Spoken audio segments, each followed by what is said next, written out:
Oh man, what a lot to discuss. A lot to discuss after a game like that, in which there is a lot of positives, some negatives, some questionable decisions, and ultimately just a heartbreaking loss for the Broncos. DNVR Broncos postgame show presented by Breckenridge Brewery. Ryan Koenigsberg and Zach Stevens here. Zach, what's your immediate takeaway?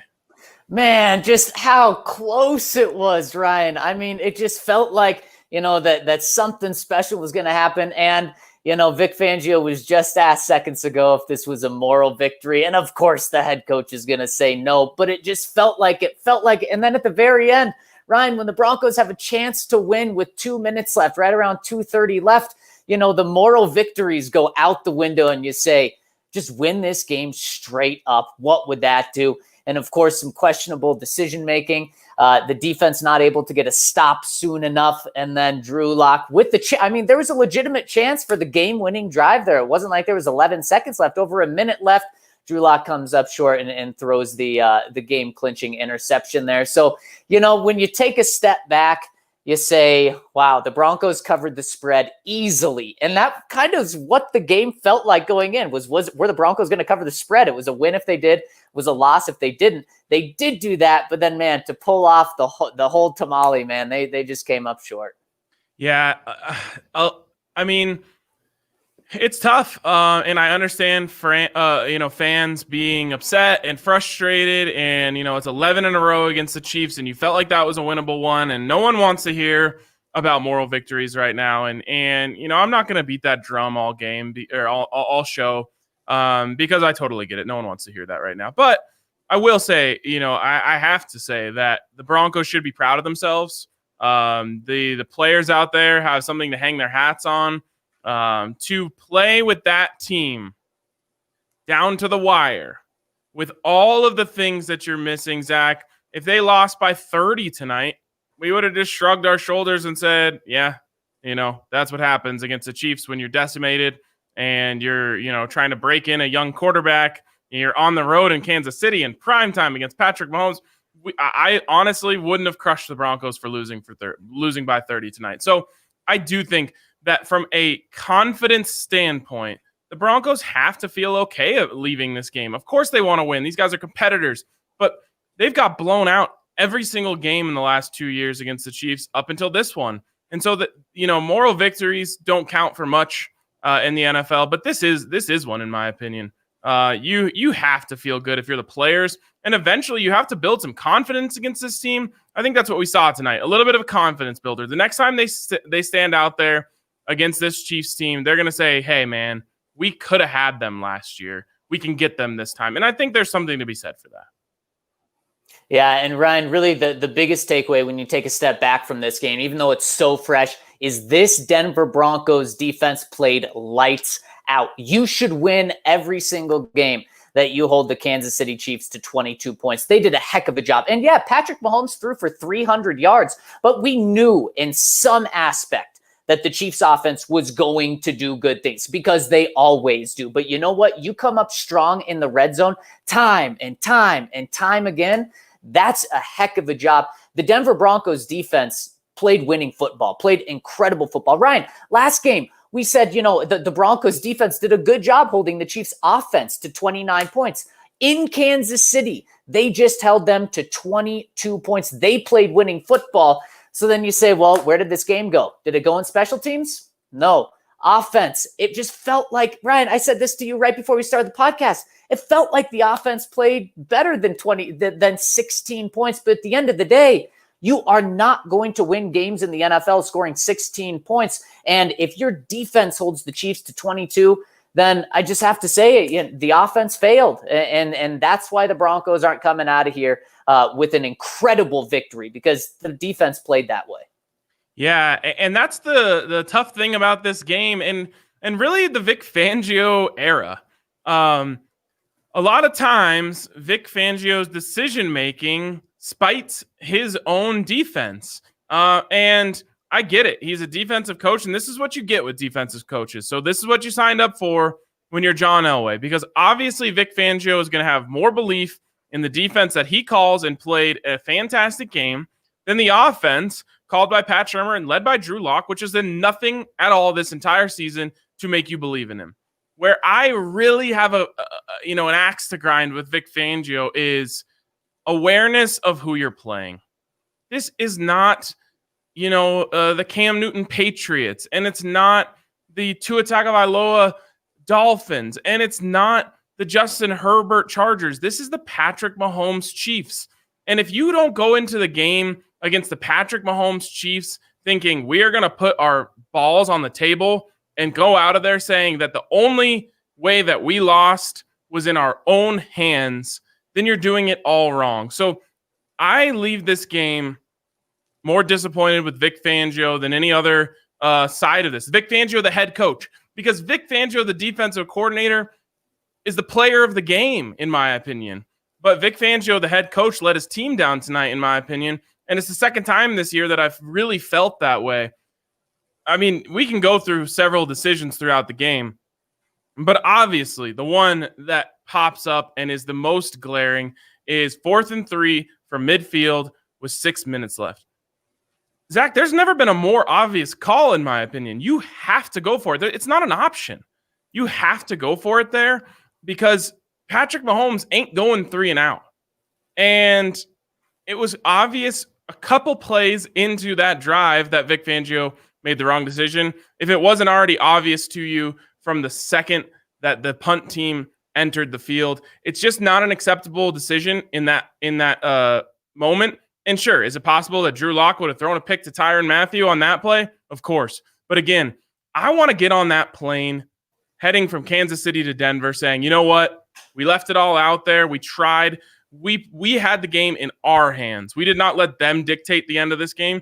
And you just did. You let the Chiefs dictate the end of the football game when you had the ball and you were ready to go. And it's disappointing to me because, again, when you look at who's across there, when you see that team over there, you have to change the way that you operate. You do. And Ryan, Vic made it very clear that his intention going into this game was to win the game. And he said after the game that he was aggressive nearly all throughout the entirety of the game, kicking the field goal there at the end of the first half, trusting his kicker, being aggressive there. And then, of course, that play where he decided to punt. Ryan, he said after the game, he gave it strong consideration to go for it at the end of the game. And then admitted, he said, in retrospect, we probably should have gone for it. And of course, it makes me think of something that we've talked about time and time again, even before the Vic Fangio era on this podcast. If you're going to be conservative, then do it all the time. Do it in every game. Make your players know that, hey, if you don't get the first down on 3rd and 7, if you come up inches short, we're punted. If you're going to be aggressive all the time. So your players know, hey, we don't get it on 3rd and 7. It's 4th and inches. Run up to the line because we're doing it. I got confidence in you. Today, Vic Fangio said he was aggressive nearly all the time. Nearly isn't 100%, Ryan, and just came up short there. Now, Ryan, my question to you is, though, it was the right call because the Broncos, or it was the wrong call because the Broncos lost, but did he do enough? Did his defense do enough to back him up in that? Because it's not like the Chiefs just ran out the clock. They got the ball. The Broncos got the ball back with over a minute left. Yeah, no, a minute to go to score a touchdown with no timeouts isn't enough. Of course, you see it happen some places. You'll see the Russell Wilsons and the Patrick Mahomes of the world make those plays. They'll hit the deep corner route that gets out of bounds and takes up 30 yards on the first play, and they're already ahead of the time and ahead of the sticks and all that other stuff. But no, if you would have forced a punt, you would have done enough. And so they just needed to get their stop a little bit earlier to be able to make that play and be able to be in a position to tie the game or win it if they were able to break a big play and get a touchdown. So no, a minute left to go 75 yards with no timeouts for a pedestrian at best offense did not do their job. Again, there's a lot of teams where you might be able to get away with that, but we know that as the Broncos entered that drive, I thought, okay, they're going to need a pass interference or a blown coverage where someone gets open up the sideline. Drew Lock hits a 9 ball. It's just not enough. So no, they did not do enough. They were off by about 10 yards. If they stopped the Chiefs 10 yards earlier and they had to punt, then yes, I'd be saying, you know what? I didn't like the decision when it happened, but it was the right decision. Vic Fangio got the ball back and had a chance to do it. Unfortunately, not enough. And so, it's a damning thing for Vic Fangio. And he's had a few in his career. It's not an every week thing where he makes a decision that costs the Broncos, whereas, with Vic Fangio, it felt like it was. With Vance Joseph, I felt like it was. He was just pressing the wrong buttons all the time. But, Vic Fangio can't tell me he was aggressive the entire game when earlier in the game, the Broncos punted on 4th and 1 from plus territory. I'm trying to find when it was. It was early in the game. Let's see. It was in the second quarter, I believe, is what. No. Yes. Oh, no, that's 4th and 2 from the 40. I don't remember when it was. I think it was from plus territory. Maybe I'm wrong on that. Maybe it was less than plus territory. Yeah, I think it was the foot. They punted on their own 40. They punted on their they punted on their own 49 and their own 39. Okay. So I mean, that's not as bad. But again, you gotta know what you're getting yourselves into. What it means is you have to be aggressive, and you have to go out there and make plays, and you have to go out there and make aggressive decisions to have a chance in this game. Trick plays, fake punts, all those things are part of a 4-7 team beating a 10-1 team that's a juggernaut. So if you play conservative, this is what happens. Vic Fangio did a great job of making the Broncos not get blown out for his first time here. Unfortunately, I just don't think he gave his team a real chance to go out there and win the game when it was on the line. Well, Ryan, it's also situational awareness and understanding how your team got to the point they were. They didn't get there because Drew Lock was hitting consistent 30-yarders downfield like Mahomes was during the night. Drew wasn't throwing for 300 yards like Patrick Mahomes. They were winning and moving the ball on offense and having successful offense when they had that because they were pounding the rock. Broncos had over 170 yards of offense. Melvin Gordon was fantastic this game. And so, to your point, Ryan, they didn't get there, and they probably weren't going to be able to go 75 yards in 1 minute because of what their offense had done in that game. If they were going to have success, it was going to be getting that first down at the 50-yard line. Then 6 minutes left. The game isn't on Drew Lock's shoulders. And you know what? You really don't want it to be on his shoulders because he didn't show you that, he was ready for that tonight. But he did enough to show you that, he can hit a 2nd and 7 to make it 3rd and 1, and then Melvin Gordon pick up the first down. So I think everything about this backs exactly what you're saying about you have to be aggressive there, because even if you do force a punt early, 2 minutes left, let's say the Broncos would have got the ball with 2:30 left in the game, well, you're probably not going to be able to pound the rock with Melvin Gordon all the way down the field just because how much time is left. So it is going to be on Drew's shoulders, and that's not what kept you in this game competitively. Yeah, and again, the last thing I'll say on this, I think, at least for right now, is you're 4th and 3 from your own 49, right? You get that.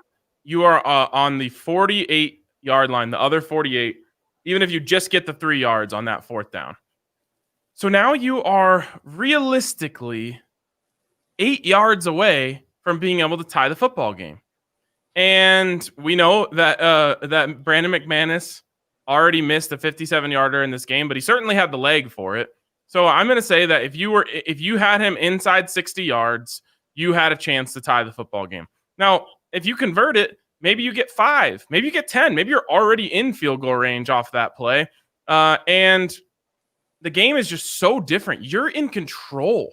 And the Broncos had an opportunity to be in control of the football game, and they quite literally punted away. So that's frustrating to me, and I assume it's got to be frustrating inside that locker room. There are times when it's right to be conservative. There is never a time against the Kansas City Chiefs when it's right to be conservative. So with that, we have to move on to the next part of this, which is Drew Lock. And that's the other person that I think a lot of people are pointing the finger at after this game. And I said before the game, I'm setting my expectations very low for Drew Lock. I want 60% completions, no interceptions. I don't care what happens the rest of it. Well, Drew didn't even make it through the first drive before he lit that on fire. So Drew Lock certainly has his faults in this game. But for the most part, between the first drive and the last drive, I thought Drew Lock played very well. And certainly played well enough to give the Broncos a chance against Patrick Mahomes and the Chiefs. You mentioned it. It felt like the offense played better than 16 points. Obviously, could have been 19 if Brandon McManus makes that field goal. And that's a big turning point in the game because Brandon McManus misses it, and it's a 6-point swing. 3 points off for the Broncos, 3 points on for the Chiefs at the end of the half. Who knows what the Chiefs would have done from their own 25, but they're almost at midfield from that one. So that's a big swing in the game. Should have been 19. Even that, we know that's not enough to beat the Chiefs, and it wouldn't have been tonight if you just don't change anything other than him making that field goal. Although you take 3 away from the Chiefs, you give 3 more to the Broncos. Well, now it's a tie football game. So that's a big game-changing moment. But I felt like between the 2 interceptions, and at the end of the game with 30-something seconds left, you're obviously just trying to make any sort of play. You don't want to turn the ball over there, of course. But to me, the early interception is a big problem for me because that took points off the board. You were driving, you were in position, and Drew Lock got a case of hero ball syndrome, and it cost his team dearly. So again, I'm not defending Drew Lock in this one. Just don't think that he is the main culprit for why the Broncos lost. He is one of the culprits for why the Broncos lost. And it's frustrating because you felt like he had an opportunity here tonight to really change the narrative on him. And unfortunately, with the way things go, and especially with the way things ended with him throwing an interception, nothing changed in the eyes of his doubters. Yeah, and Ryan, I'm lost right now because here's what I see. I see a defense that played fantastic, winning football against the Chiefs. I see a running game that brought their A game, 170 rushing yards. Melvin Gordon was an absolute beast on the ground. And I see a play caller in Pat Shurmur who, throughout, I think overall you have to give say that this was one of Pat Shurmur's best games of his Broncos tenure. Would you agree with that? I mean, not perfect, but for the most part, it was very different and fun and creative and exciting. Do you agree? Yeah, he did a great job with the Rich Scangarello offense tonight. Exactly. And then so I say, well, where did this game go wrong? Okay, Brandon McManus missed a 57-yarder, but you're not going to make all of those. And the Broncos have certainly tried him from 50 plus, and he's been very good this season. So I don't put the game on him. And so we already talked about Vic Fangio and how that decision didn't help the Broncos win the game. I don't think it was the reason that they lost necessarily, but I fall on Drew, and I don't feel necessarily right about that because it doesn't sit well with me putting it all on him. And I'm not putting it all on him, but Ryan, that first interception was brutal. And it just seems like when you get the ball into your playmakers' hands, they do good things. I mean, KJ Hamler is slippery as heck. He can't be tackled. Tim Patrick out there playing a fantastic game. Now, where is Jerry Jeudy? That maybe is a huge question that's talked about this week. I mean, where did he go? And is it Jerry Jeudy? Is it the play calling? Is it Drew Lock not seeing him? Earlier this year, it's been Drew Lock not seeing him. Or the Chiefs taking him away, which I did notice on several plays. They wanted to make sure that Jeudy wasn't an option.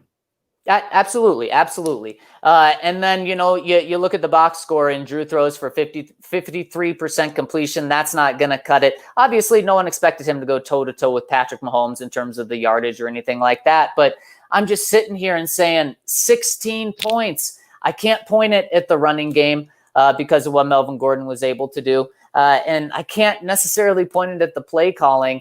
And so who does that go to then? That falls on the quarterback. But I'm not saying that Drew Lock had a bad game, and not putting that last interception entirely on him just because that's a really tough situation, especially on 4th and 5. You're going to throw the ball up. It would have been dreadful if you got a sack. At least the pick is you gave yourself a shot there. But that's just where it comes down to me, man, is it like we talked about right before this started was how did the Broncos only have 16 points? I felt like they played a lot better on offense. Yeah, they stalled in the worst places. They moved the ball almost every time they had the ball. Did they have a 3-and-out tonight? They did not have a 3-and-out. Well, I guess at the very end of the game they had a 4-and-out. But that's not a 3-and-out. Exactly. Up until then, though, not a single 3-and-out. How incredible! I mean, that's progress, right?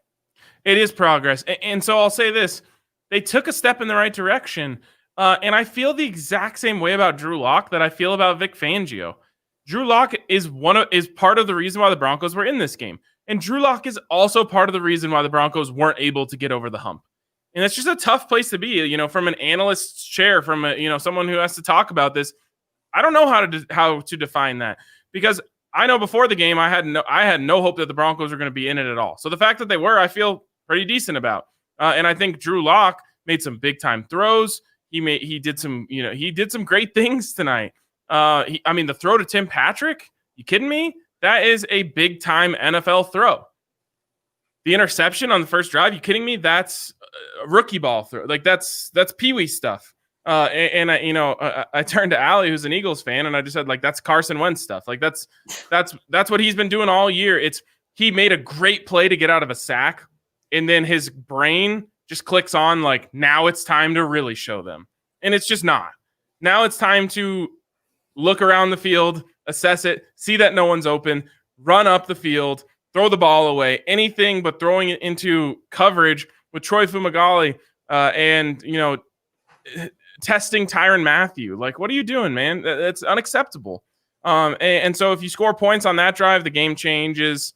And it's the same thing as Vic Fangio, in my opinion. Drew, part of the reason why they were in this game, he made some big plays.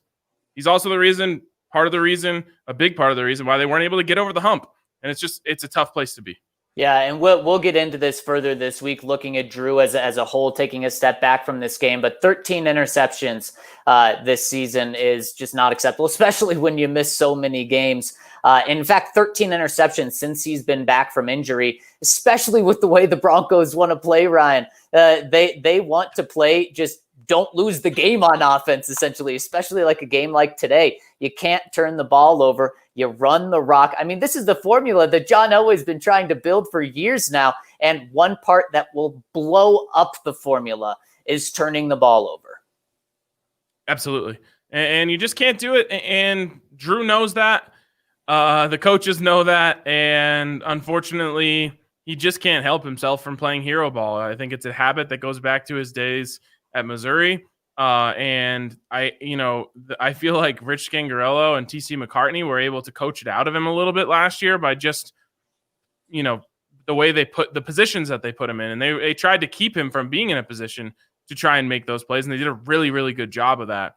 And I thought Pat Shurmur did a really good job of it for the most part tonight. It's not enough. It's not enough from Drew Lock. But I think the most important Drew Lock question, Zach, is after tonight, because we all agreed that he took a step forward towards being the quarterback for the Broncos moving forward in the Miami game. After tonight, did he move forward from that position? Did he move backward from that position? Or did he stay right where you had him coming into the game? He stayed right where he was because there was some positives in the middle of that game. He showed that he could be a game manager and make a couple of very good throws. I mean, absolutely right. That throw to Tim Patrick was beautiful. Now, did he take over the game in any way? No, he didn't. But Ryan, we kind of knew at midway through this season, okay, Drew's not ready to take the NFL by storm right now, like a Justin Herbert may be doing. He needs gradual steps. So that's what we said we needed to see. And tonight, while there were some good throws, the interceptions negate it, and just the fact that they put up 16 points. And I know this is something that I've harped on all season. And for a couple of games, when they had those fourth quarter comebacks, they got over that 20-point mark. But it just seems like they can't get over that time and time again. And especially tonight, when I look at it and see that he has 170 rushing yards to help him out, I'm just not able to say that he took a step forward. But also, I'm not willing to say right now that he took a step back. He stayed where he was for me. And I think that's probably the fairest take. And I think probably from John Elway's seat, up there in the skybox, I think he probably feels the same way. It's tough. It's just such a tough, the Broncos are in a very difficult position as they move forward this season. And as we know from the start, it's always been about finding out whether you want to roll forward with Drew Lock or if you don't. And I have to be honest, while I think the most correct take is that it was a net neutral game, I think the interior opinion would actually be that he took a little baby step forward. Maybe not a full step, definitely not 2 steps, but like a half a step, a third of a step. This was not the Drew Lock that we saw in some of these games this season where the Broncos were helpless. He was helpless. And he just didn't look like a pro quarterback. Like, he absolutely looked like a pro quarterback out there tonight. His decision-making needs to get better. And he just needs to make a couple more plays. So I think internally, I think that they might be saying, you know what? Mini step forward. Certainly his best game against the Chiefs by a wide margin. Yeah, and to me, I think Vic Fangio is going to be more skeptical than you of that, Ryan, just because of the way he talked after the game, saying you need to put up points in order to beat this team, and certainly pointing the finger at the entire offense with the quarterback being at the very helm of that. But to me, the question that I kept getting on Twitter was, what would this team be like, specifically with this game and this season as a whole, if they just had good quarterback play, nothing groundbreaking? And Ryan, I think with good quarterback play tonight, maybe a little above average good, the Broncos win this game. Again, you had to put up 23 points. And this Chiefs defense, I don't think gets enough credit for how good they are. They're a top 10 defense, but they're not as good as their offense. So scoring 23 points against the Chiefs is not impossible, not nearly at all. And holding them to 22 points, Ryan, darn near impossible. And your defense did that. So that's just where I can't get over is you didn't need spectacular play from Drew Lock tonight. You really didn't. You just needed good play. And so the fact that I don't think you got that good play is why I say, he's just even right now. And you know what, Ryan? What you come out of this game saying, if you're John Elway and you feel like he kind of stood pat to where he was, didn't take a step forward, didn't take a step back, you're saying, shoot. We can't have this the last 4 games of this season. I want to know if he's the guy. And there's no question that's the best thing for this team moving forward, that he is the guy. There's nothing that anyone wants more than for him to be the guy. But you know what? This middle ground where you're talking about, should they trade for Carson Wentz? Should they get Sam Darnold? Should they go this route? To me, yank my eyeballs out, please. So good. I like that. That's strong. There's other questions though to be had, because you're right. The Broncos win this game with a good quarterback. They just do. And Drew Lock didn't play like a good quarterback tonight. But that's not what this question is about. The question is, can Drew Lock become a good quarterback? Yeah. And I think tonight he showed that he has that in him. He has those throws in him. He has that ability in him. Now, he has to shake a lot of bad habits. He has to get better in a lot of areas. But that's where I feel like maybe it was a mini step forward, is he did look like a quarterback who can be on the same field as Patrick Mahomes in a game tonight. And maybe that's a low bar, but that's kind of what the Broncos have to decide. And just as much as they probably would have won this game with a good quarterback, they probably would have won this game, in my opinion, if they had Cortland Sutton, Von Miller, AJ Boye, Alberto Cuevuna. You go through the list, they probably would have won the game with all those guys out there tonight too. And obviously, as you look into next season and the future beyond that, that's what you're thinking of, is, can this team be a winner with all of that? And can Drew Lock, develop into that quarterback? Right. Well, and I just don't know if you could have asked more from the defense, though, Ryan. So I don't even know if you had Von Miller. I mean, it is pretty incredible what the defense did when you see number 91, Anthony Chickalo, coming off the edge time and time again. And there's probably so many people at home saying, who? A Chicka what is out there rushing the pass? And you hold him to 22 points. And I thought about this a couple of times.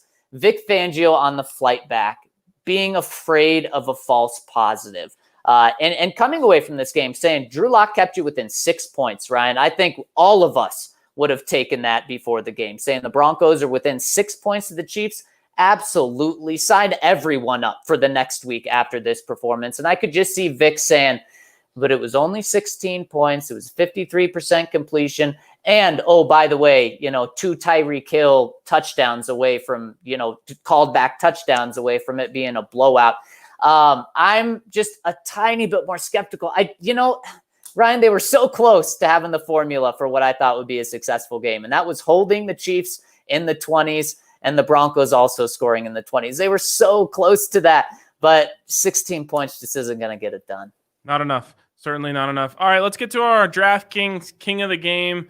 And there was actually several candidates, I thought, tonight. You could have given this to Shelby Harris. Yep. There were a few more out there. But best game as a Bronco for this guy, and really a big part of why the offense was in good positions in a lot of the games. Melvin Gordon, 15 carries, 131 yards, a 65-yard run in there. Hats off to Melvin. We've been hard on him at times, especially me.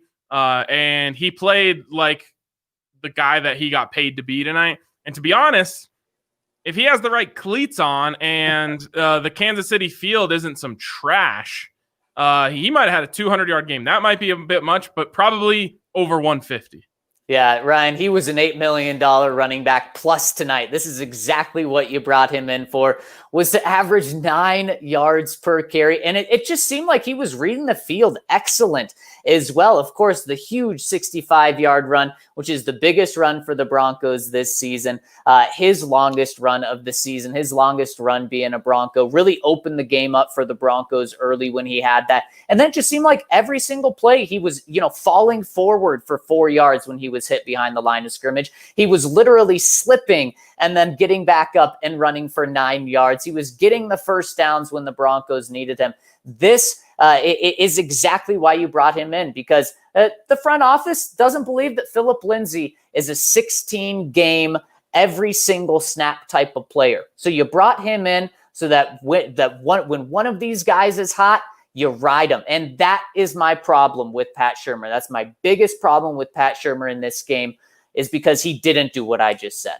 In the third and fourth quarter, you've got to ride the hot hand. Ryan, when it's Phillip Lindsay, you ride Phillip Lindsay. When it's Melvin Gordon, you ride Melvin Gordon. And Phil this was like one of his worst games. He just wasn't seeing the field well enough. The Chiefs were just smacking him in the mouth, and he just didn't look good. And how often do we say that about him? We don't. But when we do say that about him, and you have a guy that's running for 8.7 yards per carry compared to Phil's 1.9, you run with Melvin. So Melvin had 15 touches, 131 yards. It should have been 20 touches for me. And I would say the exact same thing if it was the flip and it was Phillip Lindsay that was doing this. I'm saying you have to pound the ball with Phillip Lindsay. So, the fact that Melvin gets 15 touches for 8.7 yards per carry and Phil gets 14 touches for 1.9 yards per carry, that's my biggest gripe with Pat Shurmur.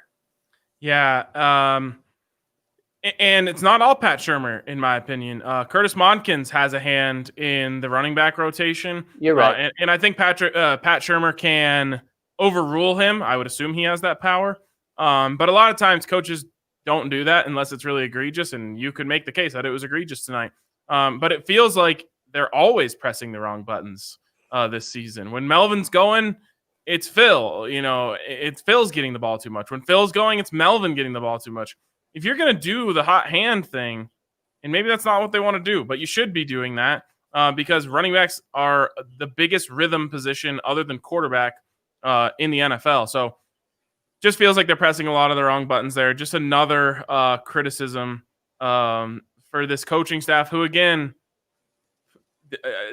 did a great job tonight in a lot of areas. But we're also part of the reason why the Broncos just couldn't get over it. And I also think it's only fair to acknowledge that you got Mahomes a little bit. You were able to avoid a lot of the Mahomes stuff. None of the big long touchdowns. Honestly, based on the scale that he usually operates on, and you were able to avoid a lot. But like the sidearm throw with a player in his face to Kelsey on 3rd and 8, like that's just what happens when you play the Chiefs, and you're going to be so frustrated by it because you call the right defense, you get in his face, you do everything right, and he gets you. And like, that's just life in the AFC West now. You're going to have to be able to overcome those things. The Broncos just aren't quite in a position to be able to overcome that right now. Ryan, we had a roundtable that dropped earlier today saying, how in the world do the Broncos beat the Chiefs? I mean, as a 14-point underdog, we knew it was going to be so difficult. We all pretty much had the same answer, is, control the clock, Mine was you have to double the Chiefs up on the ground, because in 8 of 9 games that Patrick Mahomes has lost, the opposing team had double the rushing yards than the Chiefs. And you had that formula. You nearly had that formula in the first half. You had 134 rushing yards in the first half. 134 in the first half. Well, the Chiefs had 71. I mean, they weren't chumps on the ground either, running for 71 yards in the first half. But still, you had the formula. And you know what? You were up by 1 point at halftime. And then in the second half, you just get a little bit away from it. And now you didn't have the ball as much in the second half, to be fair. But you only run the ball with Melvin 6 times. You only run the ball with Phil 5 times. Just got a tiny bit away from that. And that's one thing that we talked about last week on this pod was, at what point do you abandon the game plan of running the ball? And we said, pretty much with 1 minute left is when they should have abandoned that. And I just feel like they got away from that just a little bit too early in this game. Yeah, that's like the whole takeaway from the game is it's just a little bit too much here, just a little bit too much there, not enough here, not enough there, wrong decision here, wrong decision there, and that's how slim the margin is against a 10-1 football team. It's not like this that we came into this game saying like the Broncos are taking on an extremely beatable Chiefs team, and Drew Lock should honestly have a great performance, and we should come out of this thing talking about how easy it was. It was the opposite. We were talking about how hard it's going to be no matter what. I said you're going to have to get massive bounces. Well, the Broncos got almost the biggest bounce you could possibly get. A clear touchdown in 2020 wasn't a touchdown. And the Chiefs didn't even challenge it. I mean, I don't remember the last time I've seen this. And the worst thing about that, Ryan, I mean, people, if they lost in Kansas City, people would be killing Andy Reid for this. They punted the ball with 23 seconds left on the play clock. It's not like they even took their time and had some more review. That's terrible. And it's crazy because Tyreek Hill didn't even know that he caught it. Yeah. I mean, that's the thing is Tyreek Hill didn't know he caught it, because if Tyreek Hill makes any sort of fuss at all, if he even tells Andy Reid, I think I might have caught that. Yeah. Then Andy Reid saying, okay, hold on. Let me hear from upstairs, because it was almost simultaneous. Yeah. The ball gets punted and Andy Reid looks at Tyreek Hill. He's like, you caught it? Because obviously someone came in his headphones and said, dude, that was a catch. And it was just too late. Broncos got unbelievably lucky in that scenario. And in fact, if everything stays the same and that's a catch, the Broncos don't even cover the spread. Right. So, that's like, those are the type of bounces you have to get against this team. Broncos got one, still weren't able to pull it up. All right, we got our guy Mace here in the queue, coming to you from Arrowhead. What's up, Mace? Oh, guys, how are you doing? Do you guys believe in moral victories? Kind of. Tonight's a moral victory. Tonight's a moral victory. Mace, you have enough oxygen up there? I know you got the mask, but still being in space, it can be a little not much oxygen. Oh, I'm a little bit lightheaded, but otherwise I'm hanging in there. Not too woozy. A little bit buoyed by the fact that the Broncos actually stuck to the script for the most part, the script that should work. But they're understandably bummed by the fact that it didn't work out. And unfortunately for them, I mean, this was the game where, frankly, guys, the Chiefs were there for the taking. I mean, this was not Kansas City playing at an optimal level. It looked like the Chiefs. The Chiefs look like a team that had just gotten up for playing and beating a Tom Brady-led team and were a little bit off. And the Broncos, you were hoping they'd be good enough to capitalize. They almost were, but not enough. Yeah, Mace, I said early in the show, like, I do think this is a moral victory, but I'm not going to pound that table tonight because no one wants to hear it, and I understand why they don't. But I think as we move forward, and, I always talk about how the further you get away from things, the less the emotions are. I think the further we get away from this game, we'll look back and say, hey, that was a yeoman's effort against, a really great team, probably the best team in the NFL this season.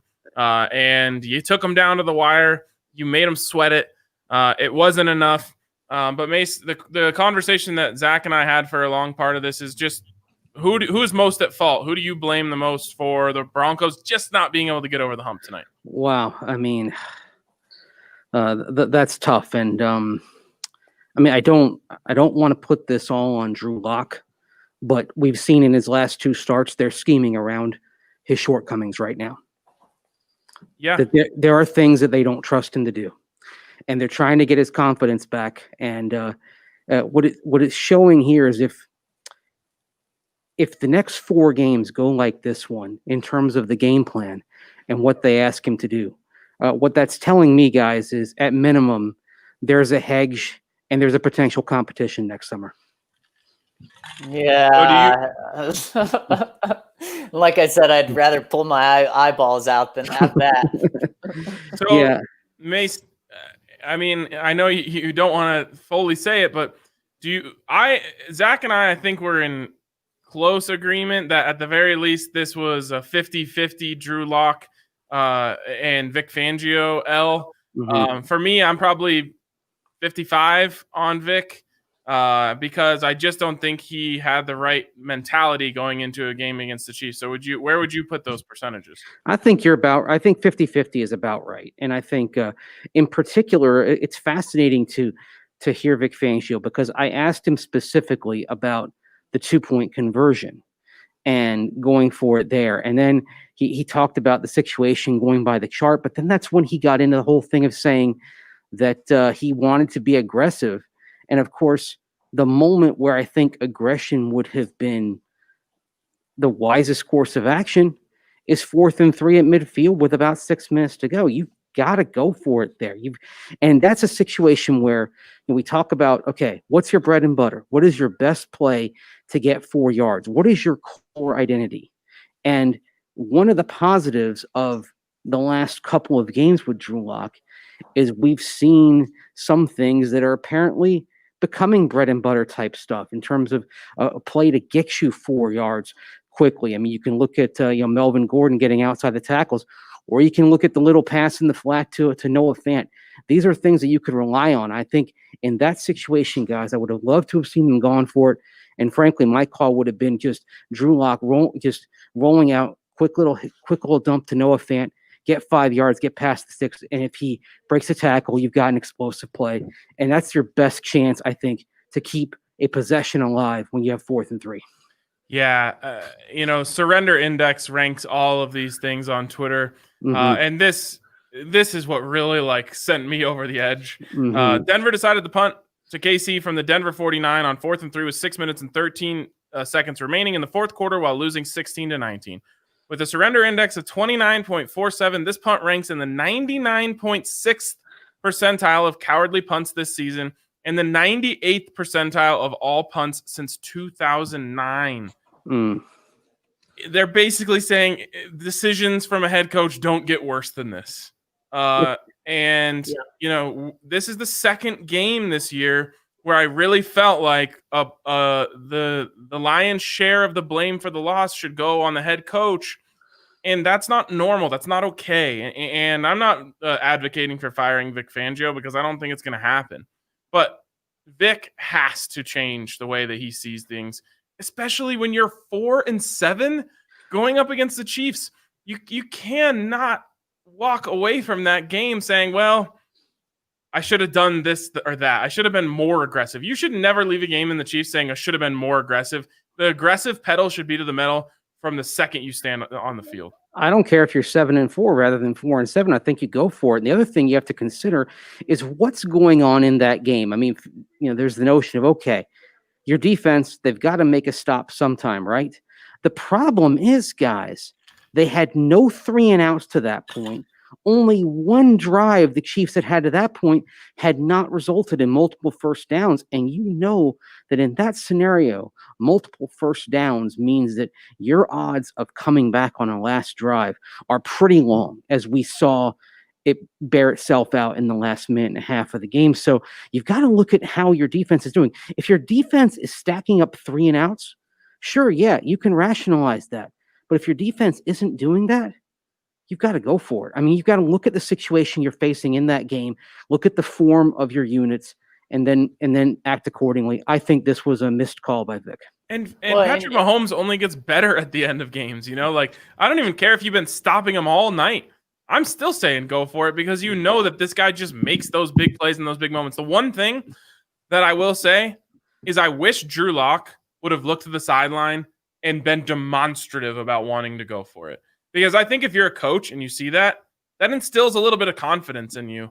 And it's a minor criticism of Drew Lock because he's a young player and it's not always your place to be telling the head coach what to do.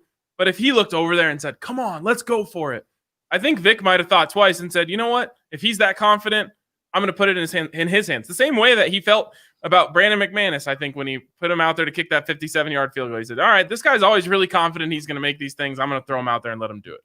Well, These are all really good points. The thing as well, guys, is the Chiefs get the ball back after the punt.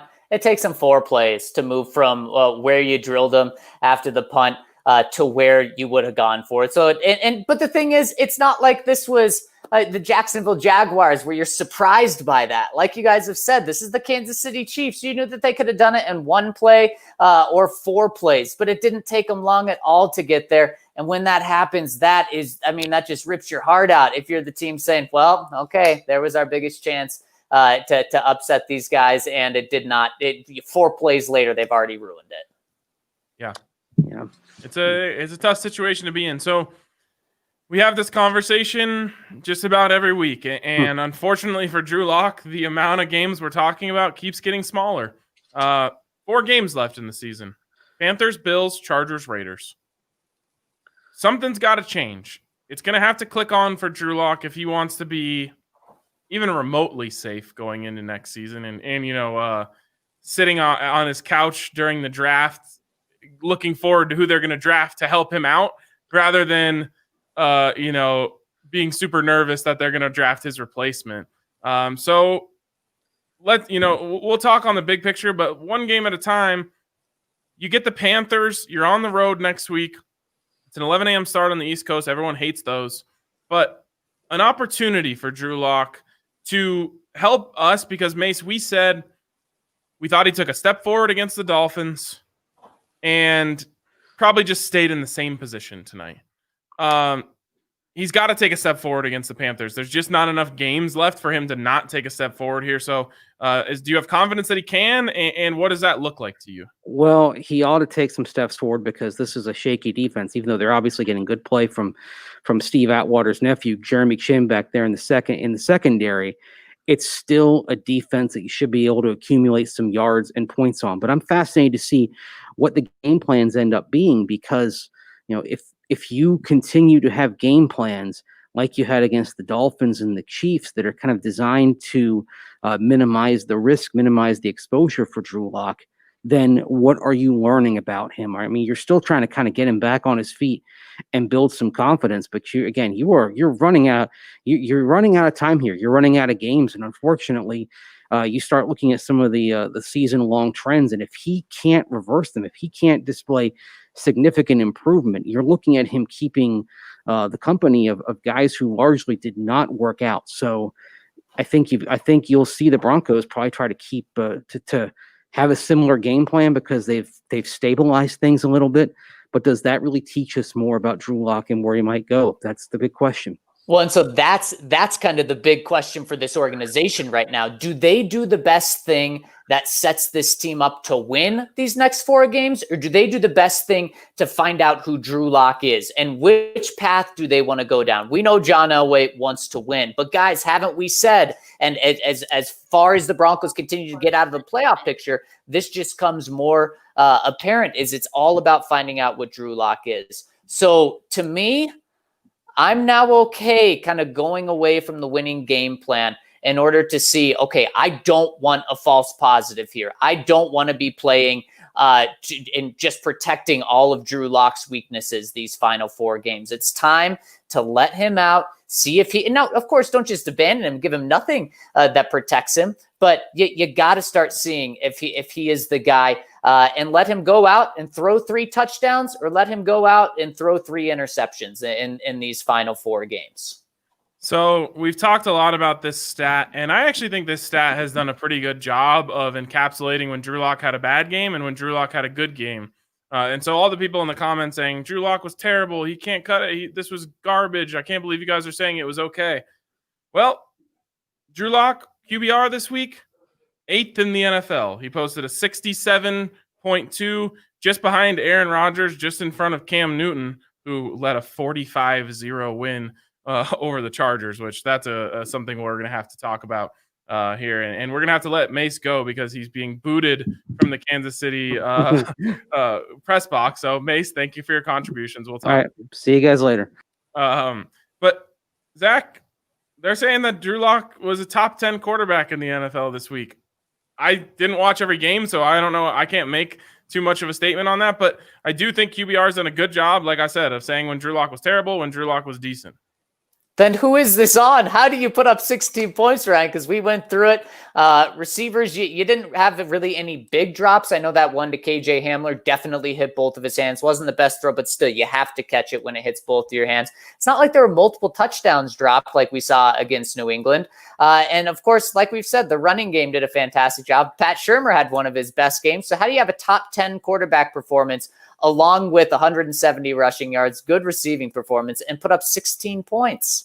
I don't know. There's certainly a break in there, and maybe it's play calling, maybe it's aggressiveness, maybe it's just the stat was wrong, and that happens. It's, the stat doesn't allow for much nuance. It processes, a formula. So maybe the stat was a bit off this week, but I've kind of trusted it. He's been as low as you can be at the bottom of the league. They've got him up there this week. And so I think it's probably somewhere in between that. He wasn't great. He probably wasn't a top 10 quarterback in the NFL this week, but again, I didn't watch all the games, so I don't know that for a fact. But I do think he was an average NFL quarterback this week. And that's why I think both of us are kind of coming out of here. You're just a little bit higher on Drew, and I'm kind of just where I was because everything kind of balances out that way in this game. Exactly. Well, we've got a lot of room for conversation for the rest of the week, but that's what you're going to have to tune in to get in on all these takes. Hey, if you liked our show, hit us with a thumbs up on YouTube. If you hated our show, but you watched it all the way through, maybe just throw us the thumbs up anyway because you stuck with us. But to everyone who tuned in, we appreciate you, whether you agree with us or disagree with us all the way through. We will be talking about all of this throughout the week on the DNVR Broncos podcast. Hang with us and have a great rest of your Sunday.